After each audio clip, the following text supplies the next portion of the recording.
Welcome to wishful ಅಡುಗೆ ಮನೆ. ಸೀಮೆ ಬದನೆಕಾಯಿಂದ ಸೂಪರ್ ಆಗಿ ರೆಸಿಪಿ ಇರ್ತೈತೆ. ಹೌದು ಆಶಾ, ತುಂಬಾ ಡಿಫ್ರೆಂಟು ಯುನೀಕ್ ರೆಸಿಪಿ, ದಿಢೀರ್ ಅಂತ ಮಾಡ್ಕೊಳ್ಳೋಂಥ ರೆಸಿಪಿ, ಕಡಿಮೆ ಇಂಗ್ರೀಡಿಯೆಂಟ್ಸಲ್ಲಿ ಕಡಿಮೆ ಟೈಮಲ್ಲಿ ಮಾಡ್ಕೊಳ್ಳೋಂಥ ಒಂದು ರೆಸಿಪಿ. ನೀವು ಯಾವತ್ತೂ ಈ ಟೇಸ್ಟನ್ನು ಮಾಡ್ಲಿಕ್ಕಿಲ್ಲ, ಈ ರೆಸಿಪಿ ಕೂಡ ಮಾಡ್ಲಿಕ್ಕಿಲ್ಲ ಅಂತ ನಾನು ಅನ್ಕೊಂಡಿದ್ದೀನಿ. ಯಾಕಂದ್ರೆ ಅಷ್ಟೇ ಡಿಫ್ರೆಂಟಾಗಿದೆ. ಯೂಶ್ವಲಿ ಸೀಮೆ ಬದನೆಕಾಯಿಂದ ನಾವು ಇದನ್ನ ಮಾಡ್ತೀವಲ್ಲ ಆಶಾ, ಸಾಂಬಾರ್ ಮಾಡ್ತೀವಿ, ಪಲ್ಯಗಳು ಚಟ್ನಿ ಮಾಡ್ತೀವಿ. ಹೌದು.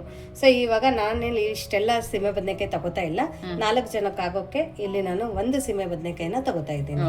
ನೀವು ಎಷ್ಟು ಬೇಕೋ ಅಷ್ಟು ತಗೋಬಹುದು, ಅಥವಾ ನಿಮ್ಮ ಮನೆಯಲ್ಲಿ ಎಷ್ಟು ಜನ ಇದ್ದಾರೆ ಅದ್ರ ತಕ್ಕಂಗೆ ತಗೋಬಹುದು. ನೀವು ಜಾಸ್ತಿ ಯೂಸ್ ಮಾಡ್ತೀನಿ ಅಂದ್ರೆ ಜಾಸ್ತಿ ಕೂಡ ತಗೋಬಹುದು.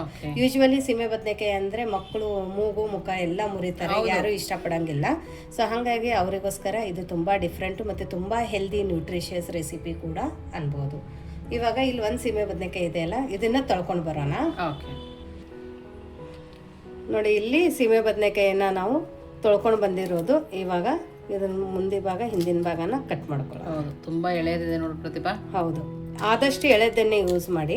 ತುಂಬಾ ಹೆಲ್ತಿ, ಒಳ್ಳೇದು ಪ್ರತಿಭಾ. ಹೌದು, BP ಇದ್ದವರಿಗೆ ಅಂತೂ, BP ಶುಗರ್ ಆಶಾ, ಇದು ತುಂಬಾ ರಾಮಬಾಣ ಉಪಾಯ ಅಂತ ಅನ್ಬೋದು. ತಿಂದ್ರೆ ಅಷ್ಟು ಇಫೆಕ್ಟಿವ್ ಆಗಿ ವರ್ಕ್ ಆಗುತ್ತಂತೆ.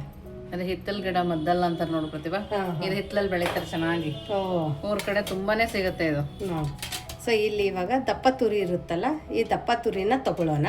ನೀವು ಬೇಕಂದ್ರೆ ಈ ತರ ಸಣ್ಣ ತುರಿಯಲ್ಲಿನೂ ತುರ್ಕೋಬಹುದು, ಬಟ್ ತುಂಬಾ ಹೊತ್ತು ಟೈಮ್ ತಗೊಳುತ್ತೆ. ಹೌದು. ಸೊ ಹಂಗಾಗ್ಬಿಟ್ಟು ಇಲ್ಲ, ನಮ್ಗೆ ಸಣ್ಣನೇ ಬೇಕಂದ್ರೆ ಈ ತರ ಸಣ್ಣ ತುರಿ ತಗೊಳ್ಳಿ, ದಪ್ಪ ಬೇಕಂದ್ರೆ ಈ ದಪ್ಪದನ್ನ ಯೂಸ್ ಮಾಡ್ಕೊಳ್ಳಿ. ಇವಾಗ ಇದನ್ನ ತುರ್ಕೊಳ್ಳೋಣ. ಸೊ ನಾವು ನಾರ್ಮಲಿ ಸೌತೆಕಾಯಿ ಎಲ್ಲ ಹೆಂಗ್ ತುರ್ಕೋತೀವಿ, ಮೂಲಂಗಿ ಸೌತೆಕಾಯಿ, ಆ ತರ ಇಲ್ಲಿ ನಮ್ಗೆ ಸೀಮೆ ಬದನೆಕಾಯಿದು ತುರಿನ ಮಾಡ್ಕೋಬೇಕಾಗಿದೆ. ನೋಡಿ, ಈ ತರ ತುರಿನ ತುರಿಬೇಕಾದ್ರೆ ಆಶಾ, ಸಿಪ್ಪೆ ನೋಡಿ ಈ ತರ ಬಂದ್ಬಿಡುತ್ತೆ. ಹಂಗಾಗಿ ಮೇಲ್ಗಡೆ ಸಿಪ್ಪೆ ತೆಗಿಬೇಕಂತಾನೆ ಏನಿಲ್ಲ. ನೋಡಿ, ಈ ತರ ಬಂದಿದೆ. ಇವಾಗ ಈ ಸಿಪ್ಪೆನ ತಕ್ಕೊಳ್ಳೋಣ. ನೀವು ಬೇಕಂದ್ರೆ ಸ್ವಲ್ಪ ಮಿಕ್ಸಿಗೆ ಹಾಕೊಂಡು ಚಪಾತಿ ಹಿಟ್ಟದ ಒಳಗಡೆ ಕೂಡ ಹಾಕೋಬಹುದು. ಇಲ್ಲ ಅಂದ್ರೆ ನೀವು ಯಾವ್ದಾದ್ರೆ ಚಟ್ನಿ ಎಲ್ಲ ಕೊಡ್ತೀನಿ ಅಂದ್ರೆ ಅದಕ್ಕೂ ಕೂಡ ಆಡ್ ಮಾಡ್ಕೋಬಹುದು. ಇವಾಗ ನೋಡಿ, ಇಲ್ಲಿ ನಮ್ದು ಈ ತುರಿ ಫಸ್ಟ್ ಕ್ಲಾಸ್ ಆಗಿ ರೆಡಿ ಆಗಿದೆ. ತುಂಬಾ ಪರ್ಫೆಕ್ಟ್ ಆಗಿ ಆಗಿದೆ ಸೀಮೆ ಬದನೆಕಾಯಿ ತುರಿ. ಇವಾಗ ಈ ತುರಿ ಏನು ಕಪ್ಪಾಗಂಗಿಲ್ಲ ಆಶಾ, ಹಂಗಾಗಿ ಇದನ್ನ ಒಂದ್ ಸ್ವಲ್ಪ ಹೊತ್ತು ನಾವು ಪಕ್ಕಕ್ಕೆ ಇಡೋಣ. ನೋಡಿ, ಒಂದು ಬೌಲಲ್ಲಿ ಇಲ್ಲಿ ನಾನು ಚಿರೋಟಿ ರವೆನ ತಗೊಂಡಿದ್ದೀನಿ. ಇದಕ್ಕೆ 0 ಸೈಜ್ ರವೆ ಕೂಡ ಅಂತಾರೆ. ಇದನ್ನ 1 ಕಪ್ ತಗೊಂಡಿರೋದು. ನೋಡಿ, 1 ಕಪ್ ಚಿರೋಟಿ ರವೆ ಹಾಕೊಂಡ ನಂತರ ಅರ್ಧ ಕಪ್ದಷ್ಟು ಕಡಲೆ ಹಿಟ್ಟನ್ನ ಹಾಕೊಳ್ಳೋಣ. ಇದಕ್ಕೆ ಬೇಸನ್ ಕೂಡ ಅಂತಾರೆ, ಹಸಿ ಕಡಲೆ ಹಿಟ್ಟು. ಎಷ್ಟು ಕಡಲೆ ಹಿಟ್ಟು ಹಾಕೊಂಡಿದೀವಿ ಅಷ್ಟೇ ಇಲ್ಲಿ ಜೋಳದ ಹಿಟ್ಟು ಕೂಡ ಹಾಕೊಳ್ಳೋಣ. ಯಾಕಂದ್ರೆ ಬೈಂಡಿಂಗ್ ತುಂಬಾ ಚೆನ್ನಾಗಿ ಬರುತ್ತೆ, ಮತ್ತೆ ಕಲರ್ ತುಂಬಾ ಸಖತ್ತಾಗಿ ಬರುತ್ತೆ. ನೀವು ಜೋಳದ ಹಿಟ್ಟು ಇಲ್ಲ ಅಂದ್ರೆ ಗೋಧಿ ಹಿಟ್ಟನ್ನ ಹಾಕೋಬಹುದು. ಇವಾಗ ರುಚಿಗೆ ತಕ್ಕಷ್ಟು ಉಪ್ಪು ಹಾಕೊಳ್ಳೋಣ. ಉಪ್ಪನ್ನ ನೋಡ್ಬಿಟ್ಟು ಹಾಕೊಳ್ಳಿ. ಇವಾಗ ಇದೆಲ್ಲಾನು ನೀಟಾಗಿ ಮಿಕ್ಸ್ ಮಾಡ್ಕೊಳ್ಳೋಣ, ಇಲ್ಲ ಅಂದ್ರೆ ಗಂಟಾಗುತ್ತೆ. ಪರ್ಫೆಕ್ಟ್ ಆಗಿ ಇದನ್ನ ಈ ತರ ಒಂದು ವಿಸ್ಕಿಂದ ಮಿಕ್ಸ್ ಮಾಡ್ಕೊಳ್ಳಿ, ಅಥವಾ ಸ್ಪೂನಿಂದನೂ ಮಾಡ್ಕೋಬಹುದು.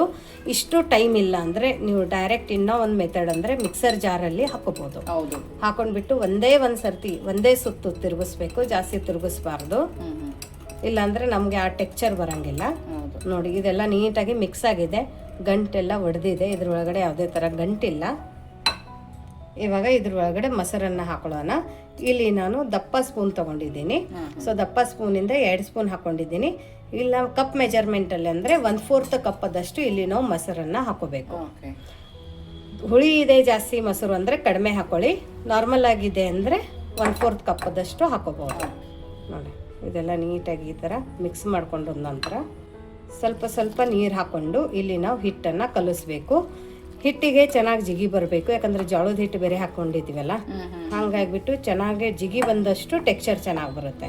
ಹಾಗಾಗಿ ಈ ತರ ಸ್ವಲ್ಪ ನೀರು ಹಾಕೊಂಡೆ ಇಲ್ಲಿ ನಮಗೆ ಹಿಟ್ಟನ್ನ ಕಲಿಸ್ಬೇಕಾಗಿದೆ. ನಾನು ಹೇಳಿರೋ ಎಲ್ಲ ಟಿಪ್ಸನ್ನ ಮತ್ತೆ ಮೆಥಡ್ಸನ್ನ ಫಾಲೋ ಮಾಡಿ 100% ನಿಮ್ಮ ರೆಸಿಪಿ ಫೇಲ್ ಆಗೋದಿಲ್ಲ, ಪರ್ಫೆಕ್ಟ್ ಆಗಿ ಬರುತ್ತೆ.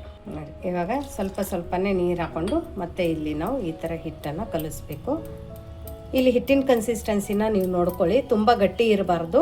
ದೋಸೆ ಬ್ಯಾಟರ್ ಇರುತ್ತಲ್ಲ ಆಶಾ, ಆ ತರಾನು ಇರಬಾರ್ದು. ಅದ್ರಕ್ಕಿಂತನೂ ಒಂದ್ ಸ್ವಲ್ಪ ನಮಗೆ ಲೂಸೇ ಬೇಕು. ಬಟ್ ಏನ್ ಮಾಡ್ಬೇಕಂದ್ರೆ ಒಂದೇ ಸರ್ತಿಗೆ ಜಾಸ್ತಿ ನೀರನ್ನ ಹಾಕಿ ಕಲಿಸ್ಬೇಡಿ. ಮಿಕ್ಸರ್ ಅಲ್ಲಿ ಮಾಡ್ಕೋತೀನಿ ಅಂದ್ರೂ ಇದೇ ತರ ಸ್ವಲ್ಪ ನೀರ್ ಹಾಕೊಂಡು ಬ್ಲೆಂಡ್ ಮಾಡ್ಕೊಳ್ಳಿ.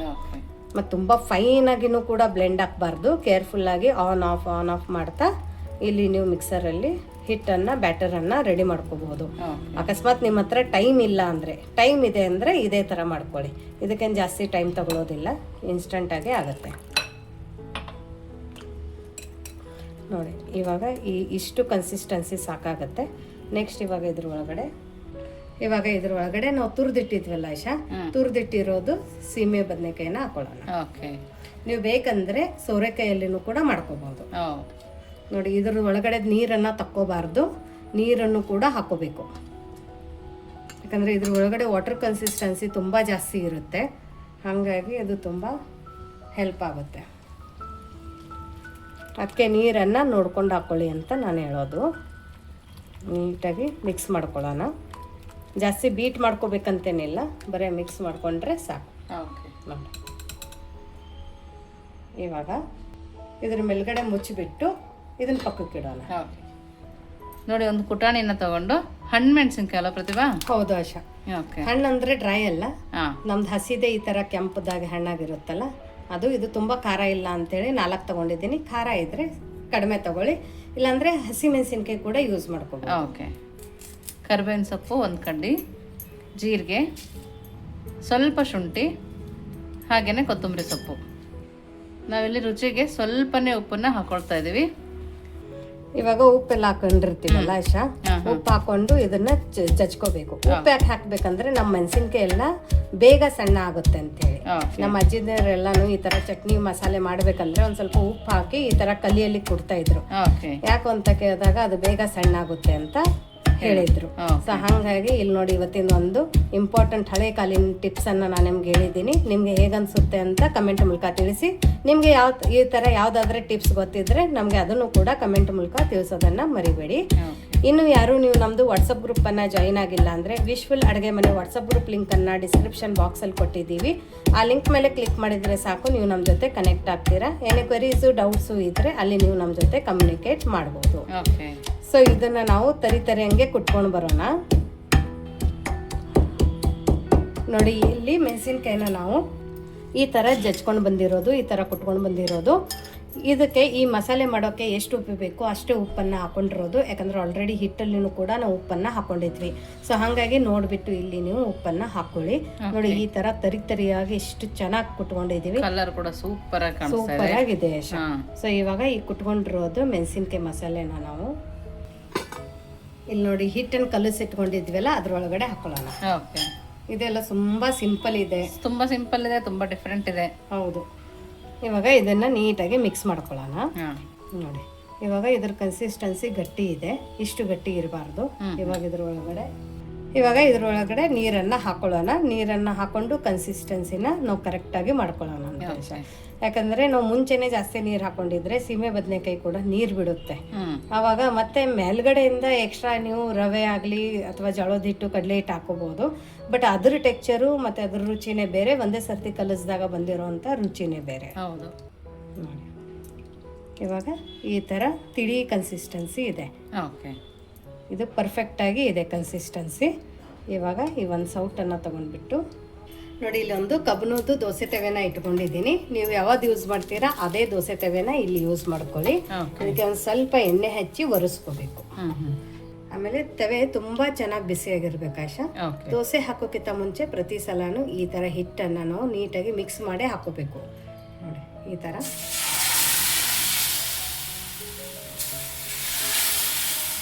ತೆಗೆದಿಸ್ಕೊಳ್ಳೋಂಗಿಲ್ಲ, ದೋಸೆ ಇದೇ ಥರ ಹಾಕಬೇಕು. ತುಂಬಾನೇ ತಿಳಬೇಕಂದ್ರೆ ಇನ್ನೊಂದು ಸ್ವಲ್ಪ ನೀವು ಹಿಟ್ಟನ್ನು ಅಳಸ್ ಮಾಡ್ಕೋಬಹುದು. ನೀವು ಬಿಸಿ ಬಿಸಿ ತವೆಗೆ ಹಾಕೊಂಡಿದ್ರೆ ಮಾತ್ರ ಈ ತರ ತೂತ ಬರುತ್ತೆ. ತವೆ ಚೆನ್ನಾಗಿ ಕಾಯ್ದಿಲ್ಲ ಅಂದ್ರೆ ಈ ತರ ತೂತ ಬರೋದಿಲ್ಲ. ಇವಾಗ ಮೀಡಿಯಂ ಫ್ಲೇಮಲ್ಲಿನೇ ಇಲ್ಲಿ ನಾವು ಈ ದೋಸೆನ ಬೇಯಿಸ್ಕೋಬೇಕು. ನೀವು ಬೇಕಂದ್ರೆ ತುಪ್ಪ, ಬೆಣ್ಣೆ ಅಥವಾ ಎಣ್ಣೆ ಏನು ಬೇಕೋ ಅದು ಹಾಕೋಬಹುದು. ವೆಯ್ಟ್ ಲಾಸ್ ಮಾಡೋರು ಎಣ್ಣೆ ಎಲ್ಲ ಸ್ಕಿಪ್ ಮಾಡ್ಕೊಳ್ಳಿ. ನಾರ್ಮಲ್ ಆಗಿ ನಾನ್ ಸ್ಟಿಕ್ ತವೆ ಮೇಲೆ ಮಾಡ್ಕೊಂಡು ತಿನ್ಕೋಬಹುದು. ಉರಿ ಮಾತ್ರ ಮೀಡಿಯಂ ಫ್ಲೇಮಲ್ಲಿನೇ ಇಟ್ಕೊಂಡು ಇದನ್ನು ಬೇಯಿಸ್ಕೊಂಡು ಬರೋಣ. ನೋಡಿ ತೆವಿ ತುಂಬ ದೊಡ್ಡದಾಗಿದೆ ಅಲ್ಲ ಆಶಾ, ಮಧ್ಯದಲ್ಲಿ ಅಷ್ಟೇ ಬೇಯುತ್ತೆ. ಹಾಗಾಗಿ ಒಂದು ಸ್ವಲ್ಪ ತೆವಿನ ಈ ಥರ ಸುತ್ತಾನು ಎತ್ತಿಬಿಟ್ಟು ಬೇಯಿಸ್ಕೋಬೇಕು. ಅವಾಗ ಫ್ಲೇಮನ್ನು ನೀವು ಹೈ ಫ್ಲೇಮಲ್ಲಿ ಇಟ್ಕೋಬಹುದು. ನೋಡಿ ಮಧ್ಯದಲ್ಲಿ ಈ ಥರ ಎಲ್ಲಿ ಬೇಯಂಗಿಲ್ಲ ಅಲ್ಲಿ ಈ ಥರ ಒಂದು ಸ್ವಲ್ಪ ತೆವಿನ ತಿರುಗಿಸ್ಕೊಂಡಿದ್ರೆ ತುಂಬ ಚೆನ್ನಾಗಿ ಬೇಯುತ್ತೆ. ಇವಾಗ ನಿಧಾನಕ್ಕೆ ಲೋ ಫ್ಲೇಮಲ್ಲಿ ಇಟ್ಕೊಂಡು ಇಲ್ಲಿ ದೋಸೆನ ನಾವು ತಕ್ಕೊಳ್ಳೋಣ. ದೋಸೆ ಚೆನ್ನಾಗಿ ಬೈದಿದ್ರೆ ಮಾತ್ರ ಏಳುತ್ತೆ ಆಶಾ. ಇನ್ನ ಬೈದಿರಂಗಿಲ್ಲ ಅಂದ್ರೆ ಏಳಂಗಿಲ್ಲ. ನೋಡಿ ಇವಾಗ ಇದನ್ನ ತಿರ್ಗಿಸ್ಕೊಳ್ಳೋಣ. ಸೂಪರಾಗಿ ಬಂದಿದೆ ಪ್ರತಿಭಾ. ತುಂಬ ಸಖತ್ತಾಗಿ ಬಂದಿದೆ. ಇನೋ ಸೋಡಾ ಯಾವುದೂ ಬೇಕಾಗಿಲ್ಲ. ಮೊಸರು ಬೇಡ ಅಂದರೆ ಸ್ಕಿಪ್ ಮಾಡ್ಕೋಬೋದು. ಬಟ್ ಒಂದು ಸ್ವಲ್ಪ ಹುಳಿ ಹುಳಿಯಾಗಿ ಚೆನ್ನಾಗಿರುತ್ತೆ ಅಂತೇಳಿ ಮೊಸರನ್ನು ಹಾಕೊಂಡಿರೋದು. ನೀವು ಬೇಕಂದರೆ ಇದಕ್ಕೆ ಟೊಮೆಟೊ ಕೂಡ ಸಣ್ಣದಾಗಿ ಕಟ್ ಮಾಡಿ ಹಾಕೋಬೋದು. ನೋಡಿ ಇವಾಗ ಈ ಮೈನು ತುಂಬ ಚೆನ್ನಾಗಿ ಬೈದಿದೆ. ಈ ಥರ ಚೆನ್ನಾಗಿ ಬೈಬೇಕು. ಇವಾಗ ಇಲ್ಲಿ ನಾವು ಈ ದೋಸೆನ ತಗೊಳ್ಳೋಣ. ಸೀಮೆ ಬದನೆಕಾಯಿ ನೀರು ದೋಸೆ ನೋಡಿ ಫಸ್ಟ್ ಕ್ಲಾಸಾಗಿ ಬಂದಿದೆ, ಸಖತ್ತಾಗಿ ಬಂದಿದೆ. ಇವಾಗ ನೋಡಿ ಇನ್ನೊಂದು ದೋಸೆ ಹಾಕಬೇಕಂದ್ರೆ ತೆವೆನ ಚೆನ್ನಾಗಿ ಒರೆಸ್ಕೊಳ್ಳೋಣ. ಇವಾಗ ಎಣ್ಣೆ ಹಾಕೋ ಅವಶ್ಯಕತೆ ಇಲ್ಲ, ಯಾಕಂದ್ರೆ ಆಲ್ರೆಡಿ ಇದು ತೆವೆಗೆ ಎಣ್ಣೆ ಇದೆ. ಹೌದು. ಉರಿ ಮಾತ್ರ ಮೀಡಿಯಮ್ ಫ್ಲೇಮಲ್ಲಿ ಇಟ್ಕೊಳ್ಳೋಣ. ಆಮೇಲೆ ಇನ್ನೊಂದು ದೋಸೆ ಹಾಕಬೇಕಾದ್ರೆ ಮತ್ತೆ ಈ ಥರ ಚೆನ್ನಾಗಿ ತಿರುಗಿಸ್ಬಿಟ್ಟು ಆಮೇಲೆ ಇಲ್ಲಿ ದೋಸೆನ ಹಾಕೊಳ್ಳೋಣ.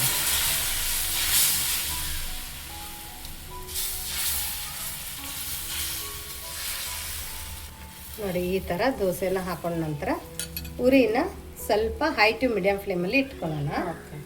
ನೋಡಿ ಈ ದೋಸೆ ಕೂಡ ಮೀಡಿಯಮ್ ಫ್ಲೇಮಲ್ಲಿ ಚೆನ್ನಾಗಿ ಬೈದಿದೆ. ಇದನ್ನು ಕೂಡ ನಿಧಾನಕ್ಕೆ ತಿರುಗಿಸ್ಕೊಳ್ಳೋಣ. ಸಖತ್ತಾಗಿ ಬಂದಿದೆ, ದೊಡ್ಡದಾಗಿ ಬಂದಿದೆ. ಹೌದು. ನೋಡಿ ಇವಾಗ ಈ ಮೈನು ತುಂಬ ಚೆನ್ನಾಗಿ ಬೈದಿದೆ.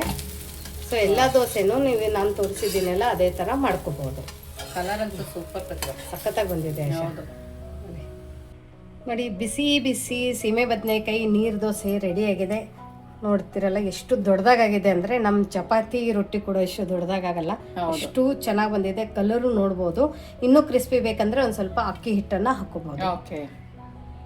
ಇವಾಗ ಈ ಬಿಸಿ ಬಿಸಿ ದೋಸೆನ ನೋಡಿ, ಬಿಸಿ ಬಿಸಿ ಸೀಮೆ ಬದನೆಕಾಯಿ ನೀರು ದೋಸೆ ಜೊತೆ ಇದು ಯುನೀಕಾಗಿ ಒಂದು ಮಸೊಪ್ಪನ್ನು ಮಾಡ್ಕೊಂಡಿರೋದು.